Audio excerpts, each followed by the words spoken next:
Vivian Grant had been counting down the days. 12 weeks, 3 sessions a week, of grueling, painful, humbling physical therapy. After her knee replacement surgery, every single stretch, every single step felt like a war against her body, and sometimes her pride. She was 67 now, with salt and pepper curls and the kind of soft, quiet demeanor people mistook for fragility. But Vivian was not fragile. She just hadn't had a reason to show her strength in a long time. Her husband Calvin had driven her to nearly every appointment. Dutiful, steady, not always present in the way she wished, but reliable. For most of their 42-year marriage, Calvin had been the kind of man who liked routine more than romance, silence more than stories. She'd learned not to ask for too much, at least not out loud. Today was supposed to be her final session.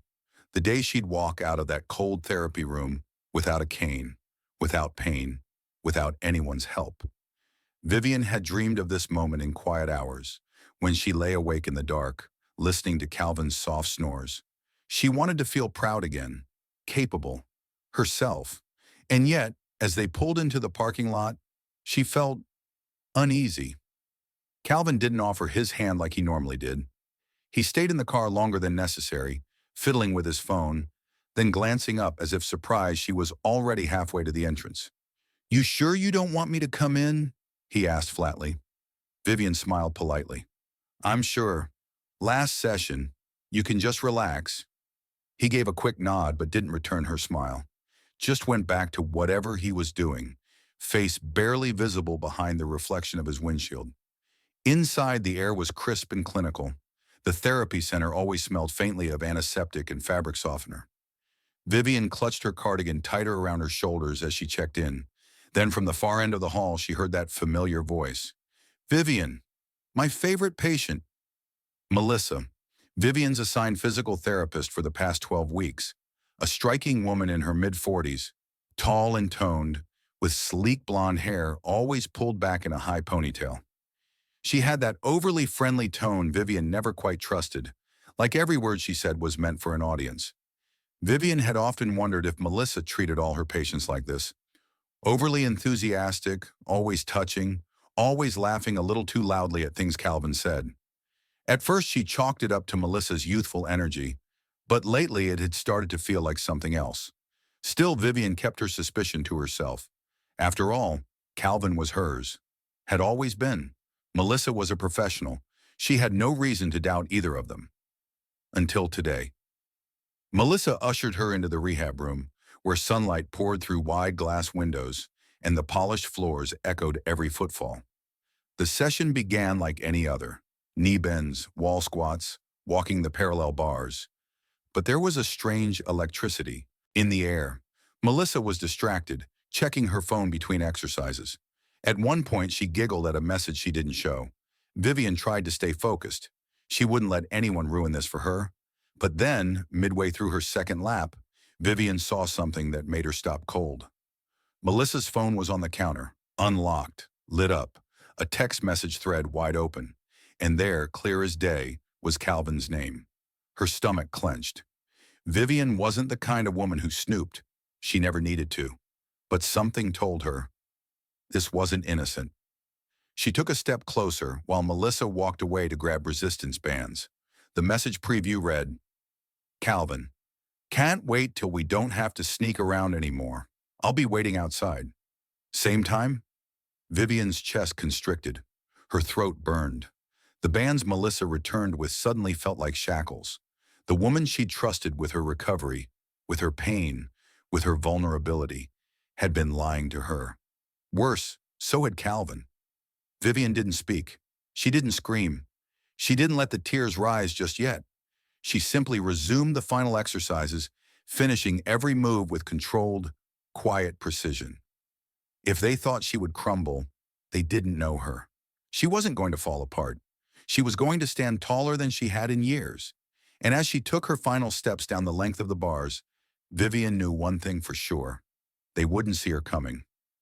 Vivian didn't speak on the car ride home. She'd walked out of that clinic without a limp, her cane in one hand, dignity in the other. Melissa had offered a chirpy, "Great job today," her voice dripping with fake sincerity. Calvin had been waiting in the parking lot, just like the message said, leaning against the car with his arms crossed and a smug sort of half smile. Vivian had smiled back. That alone was enough to make him glance twice. But she said nothing. The drive was quiet, the air between them thick with the kind of silence that used to mean comfort, but now just felt like a scream she hadn't let out yet. He turned on the radio. Jazz, something mellow, meaningless. Vivian watched the trees pass outside the window. Everything felt different now, tilted, disconnected. He didn't ask how the session went, didn't ask if she was in pain, didn't even glance over when she winced getting into the house. Instead, Calvin tossed his keys on the entryway table and went to the kitchen, muttering something about needing to make a quick call. She knew what call. Vivian stood by the door, unmoving, her knuckles white around the handle of her cane. Her knee ached from the exercises, but her heart, it throbbed with something far worse. She didn't know what stung more, that he had betrayed her with another woman, or that he had done it here while she was healing, while she was at her lowest. He hadn't even waited until she could walk on her own. Vivian walked past the staircase and into the living room. Her photo albums were still lined neatly on the shelf. 42 years of marriage preserved in fading ink. Smiling vacations, holiday dinners, his hand on her back, her hand on his. Had it ever really been love? She sat down and pulled out the most recent album, her retirement party, 5 years ago when she stepped away from her job as a school librarian. Calvin had smiled through the whole thing, made speeches, toasted her in front of friends, and yet, she'd felt lonely even then. He was never cruel, never raised his voice, but the warmth had gone cold years ago, and neither of them had dared name it. She had told herself it was age, familiarity, the ebb and flow of marriage. Now she saw it for what it was, neglect. She stared at a photo of them smiling at her grandniece's wedding. Melissa had the same smile in the clinic today, that same smug, plastered expression. Vivian imagined them together, secret lunches, shared glances behind her back, maybe even in their home, on her couch. Her stomach churned. She closed the album and sat up straighter. Pain was something she understood. It taught her things. But this wasn't just pain. This was betrayal. And betrayal, she'd learned over time, was a kind of teacher too. Vivian stood and walked, carefully but without hesitation, to the bedroom. Calvin's briefcase was on the chair, same one she'd packed for him every Monday morning for decades. She opened it. Inside were papers, his appointment book, and his phone charger. Not his phone. That would be in his pocket. She didn't need his phone. She needed proof, not just for her, but for the reckoning to come. Vivian walked to her desk, took out a small notebook, and began to write. Her hands trembled slightly, not from age, not from fear, but from sheer clarity. She wrote down the date, the time, the message she saw. She described the way Melissa looked at Calvin. The moment she read that text, the giggle, the quick return with the resistance bands like nothing had happened. Every detail mattered now. Vivian wasn't going to scream. She wasn't going to throw things. She was going to plan, because tomorrow she had one final appointment with the clinic to fill out her patient satisfaction paperwork. And Calvin, he thought they were going out for lunch afterward, to celebrate her recovery. Vivian's lips curled into something almost like a smile. They would have lunch, all right, but it wouldn't be the kind of meal anyone would forget. That night, Vivian lay in bed beside Calvin, wide awake. He was already snoring, one arm thrown over the blanket like nothing in the world could touch him. Like the woman lying inches from him wasn't unraveling and reweaving herself in silence. Like the betrayal he'd served her with a side of routine wasn't lodged in her ribs like shrapnel. Vivian stared at the ceiling fan, counting each slow rotation. She could hear the echo of Melissa's laugh in her, head sharp, rehearsed, careless. That was the part she couldn't shake. The ease, how Melissa had stood there, stretching Vivian's leg, correcting her gait, all while texting her husband behind her back. Touching her, watching her struggle to rise. It felt dirty now, violent in its quiet deceit. Calvin shifted beside her and mumbled something in his sleep. She turned to look at him. Same man she'd married at 25. He had been steady, reliable. He brought her roses on her birthday. Always pink, never red. He made her tea when she was sick, drove her to her appointments, nodded through long conversations he didn't care to follow. He wasn't cruel, but he wasn't present either. Not really. And now she knew why. She was the afterthought, a fixture, the good wife left to rot in the corner while he played the caring husband to the world. But Vivian wasn't going to let this become another quiet betrayal she swallowed down with her morning vitamins. Not this time. The next morning, Vivian rose early. She dressed with care. A soft lavender blouse, gray slacks, and a pearl pin Calvin had given her 20 years ago. Her hair curled gently at her temples. She looked like herself, but more alert, more awake. She brewed coffee, humming softly, setting out 2 cups. Calvin came down, yawning, phone in hand. She watched him glance at the screen with a half smile before slipping it into his pocket. He didn't know she saw that. "Morning," he said, kissing her cheek. "You sleep okay?" "Better than usual," Vivian replied, handing him his mug. "Thanks for planning lunch today. I'm looking forward to it." He looked pleased with himself. "Thought we'd go to Rossi's, the one with the big lemon trees outside."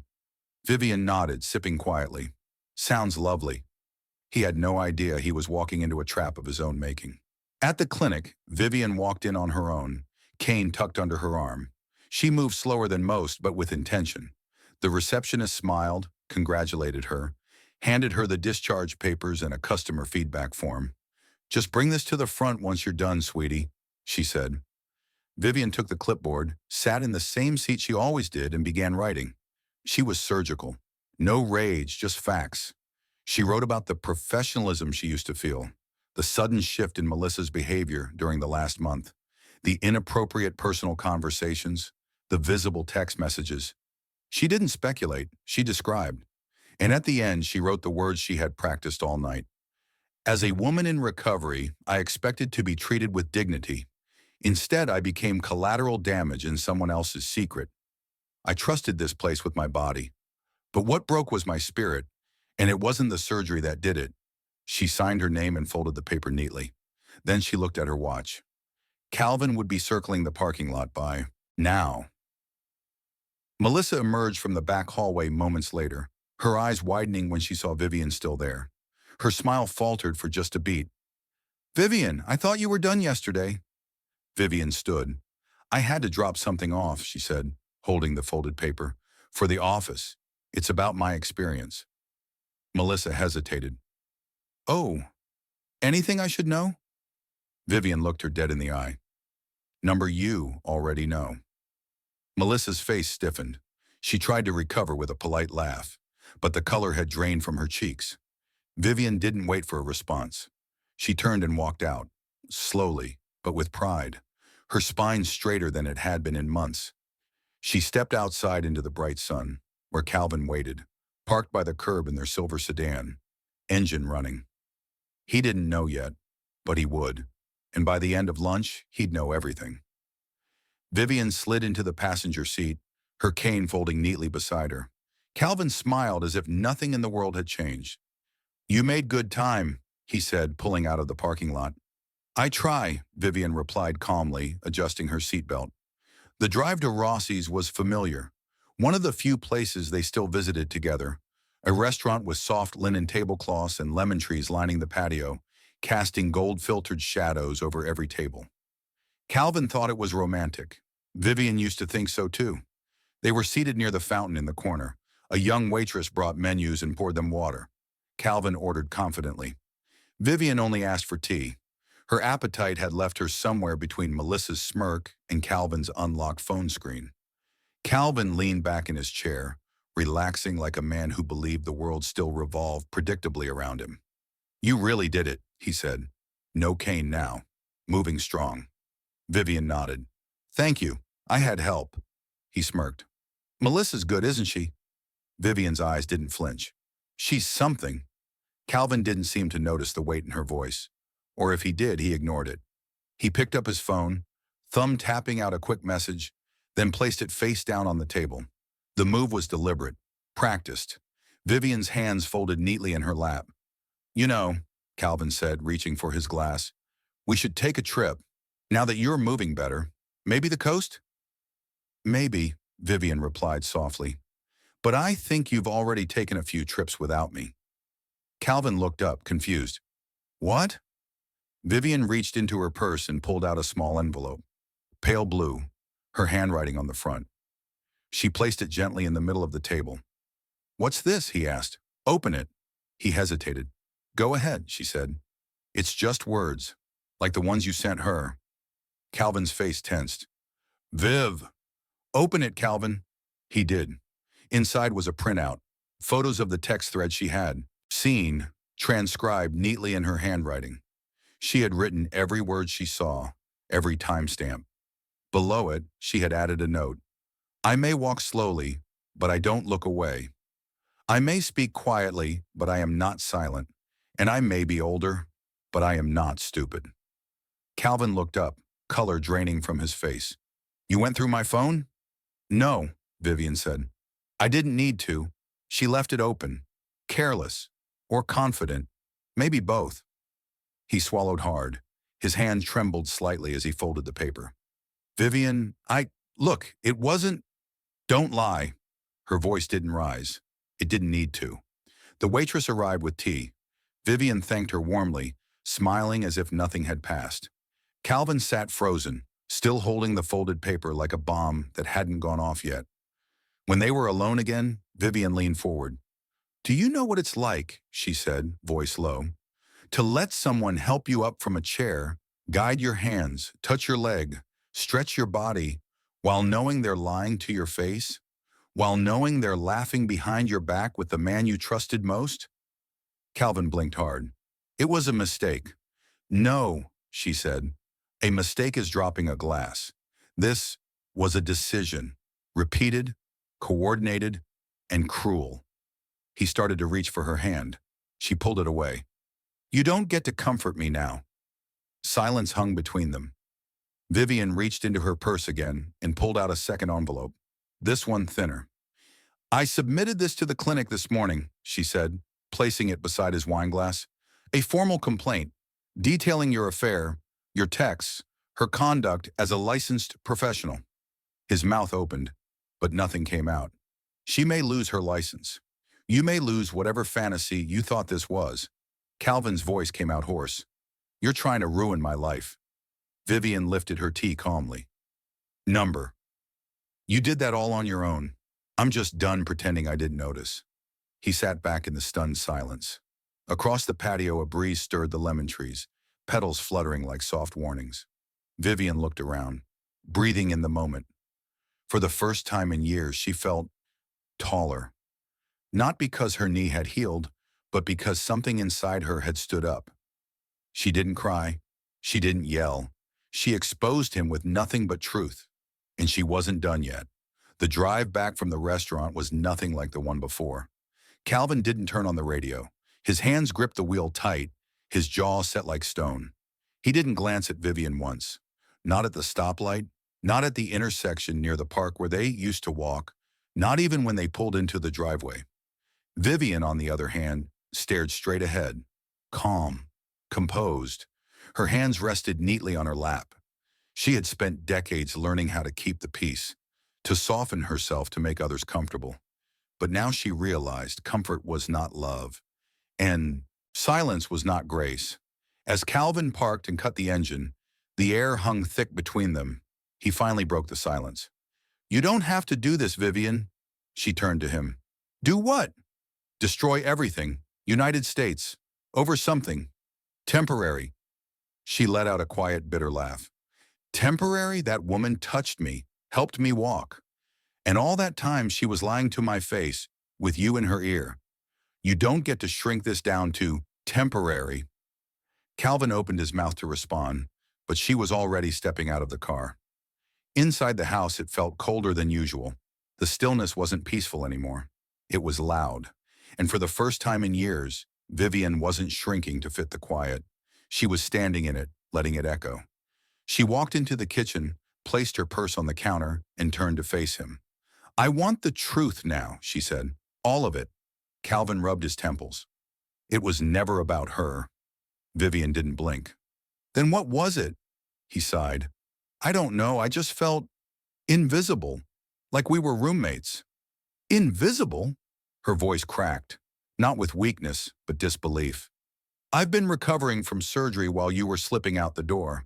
I've been invisible for years and still showed up. For you.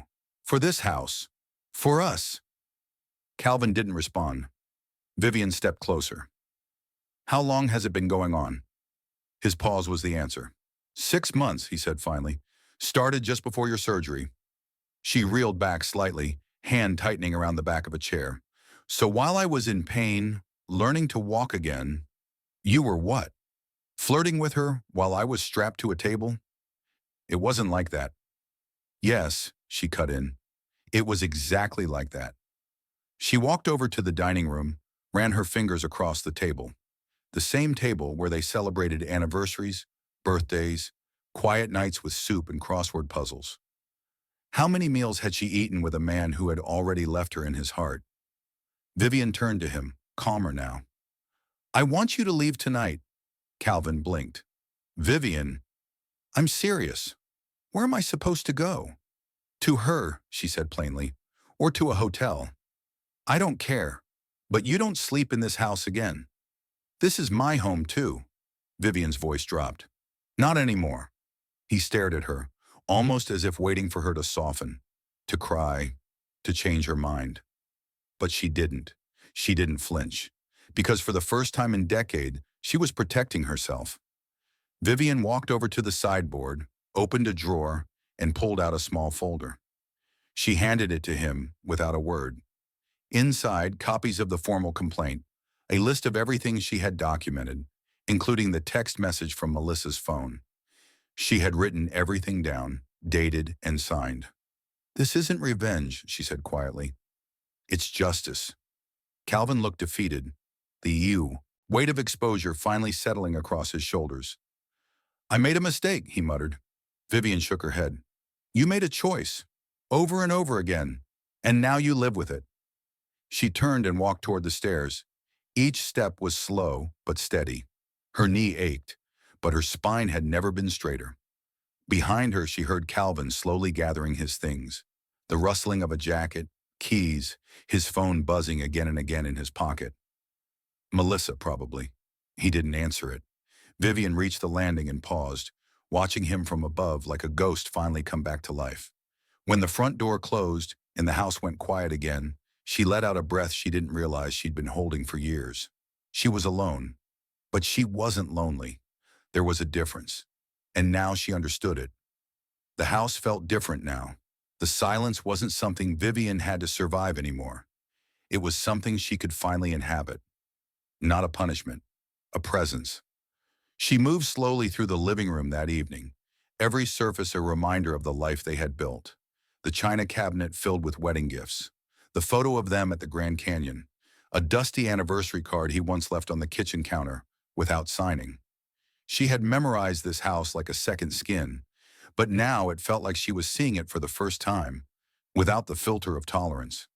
Vivian brewed herself a cup of chamomile tea. No second mug, no routine chatter about what shows to watch or whose turn it was to take out the trash. She sat in her favorite chair, pulled a soft blanket across her lap, and looked out the window. The neighbor's porch light flickered on. A mother across the street ushered two small kids inside, their laughter trailing behind them. A dog barked. Normalcy. Vivian cradled the mug in her hands. She should have been broken, a woman discarded in her most vulnerable state, but instead she felt rooted, like everything that had been buried beneath decades of compromise was finally surfacing. And then the doorbell rang. She startled, nearly spilling her tea. She rose carefully, setting the mug aside, and went to the door. Through the glass, she saw a familiar figure. Melissa, not in her scrubs. In casual clothes, tight jeans, a black jacket, heels too high for the walkway. Her hair was perfectly curled, her lips painted crimson. Vivian opened the door only slightly, her face unreadable. Melissa offered a tight, forced smile. Hi, Mrs. Grant. Vivian, she corrected. What do you want? I just... I wanted to talk, please. Vivian didn't move. About what? Melissa looked past her, as if expecting Calvin to appear. When she realized he wasn't there, her confidence faltered. I didn't know he was going to leave. I didn't ask him to. Vivian's lips thinned. You didn't have to ask. He was already halfway gone. Melissa bristled. I didn't mean for it to get this complicated. He said things. That you two weren't close anymore. That you were old, Vivian said sharply. Weak? Uninteresting? Melissa's mouth opened and shut. She hadn't expected the steel in Vivian's voice. Vivian stepped out, pulling the door behind her. I spent 12 weeks letting you touch the most broken parts of me, she said, while you laughed behind my back, while you plotted in plain sight. And now you want what? My forgiveness? Melissa scoffed. I didn't come here for forgiveness. Then why are you here? Vivian asked. Silence. Vivian watched her squirm, arms crossed, mouth tight. The boldness was gone now, stripped away. Melissa wasn't the woman who smirked behind clinic doors anymore. She was exposed, small, out of place. I came to tell you, Melissa finally muttered, that he's staying at a motel. That he said it's over. With me. Vivian raised an eyebrow. You thought I'd want to know that? I just thought maybe you'd feel like you won, like it was all for nothing. Vivian stepped closer. Her voice softened, not with pity but clarity. I didn't win, Melissa. I chose. I chose to reclaim my dignity, my voice, my name. You and he both made your choices. You traded integrity for attention. He traded commitment for cowardice. Melissa looked away, blinking too fast. And for the record, Vivian added, this isn't about you. It never was. You were just the crack in a foundation already rotting. All you did was speed up what was inevitable. Melissa turned to go, flustered, humiliated. Vivian stopped her with one final line. Oh, and you might want to call the clinic. I hear they're reviewing your license. Melissa froze. Her breath caught. Vivian walked back inside, shutting the door slowly, firmly. She stood in the quiet hallway for a moment. Her heart beat steady. She had faced the woman who betrayed her, not with fists, not with tears, but with truth. And that kind of confrontation didn't end in chaos. It ended in peace. Vivian picked up her tea again, still warm. She took a sip, and for the first time in a very long time, it didn't taste bitter. 3 days passed. Calvin hadn't come back, not to the house, not with apologies, not even with excuses. Vivian hadn't heard from him at all, but she knew that silence was only temporary. She'd lived with his patterns long enough to know how this would unfold. He would vanish to avoid discomfort, then reappear under the illusion of closure. He would arrive with flowers or a downcast expression, or maybe just a suitcase and a sigh. But this time, Vivian wouldn't be home when he came knocking. She had written him a letter instead. Not to explain herself. She owed him no clarity, but to end the story on her terms. That morning, she tucked the letter inside an envelope and drove herself, no cane, to the motel she knew he'd be staying at. She didn't need to see him. She just needed the front desk clerk to hand it to room 118, and they did. Inside the envelope were 4 pages. Carefully written. No accusations, just revelations. She told him how long she'd known, how seeing that message on Melissa's phone didn't just hurt, it healed her, because it forced her to confront the truth she'd been hiding from for years. She wrote, "The woman you married is still here, but she has changed. She now sees the cracks you hoped she'd ignore. She no longer finds strength in silence. She no longer begs to be seen."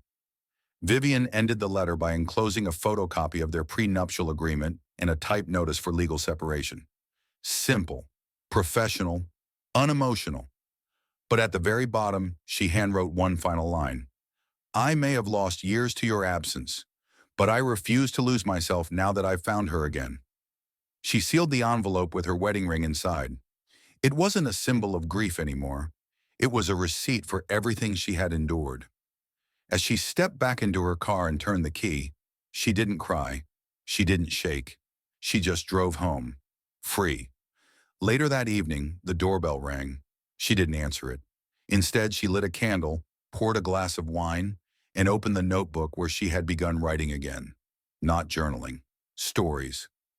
On the first page, she wrote, Chapter 1, After the Betrayal. And just like that, Vivian's new life began. Not in grief, but in authorship. Weeks passed. Spring began to touch the edges of the trees.